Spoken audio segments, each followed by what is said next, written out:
Here I have Honor 10 and let me show you how to enable the screen recording on the following device. So let me show you how to easily record your moves on your screen on your phone. So at the very beginning, let's use upper bar, and here let's open the screen recording.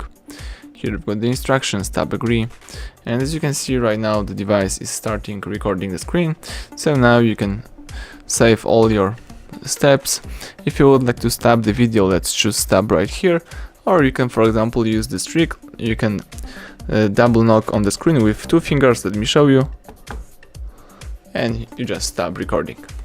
Alright, now if you would like to find your videos, let's choose the gallery. Here under albums, let's choose all videos, choose the first one for example in my case, and now you can watch your videos. As you can see, the device also records the screen with the sound, so it's really useful. Alright, so that's it, everything went well, thank you for watching. Please subscribe our channel, leave thumbs up under the video.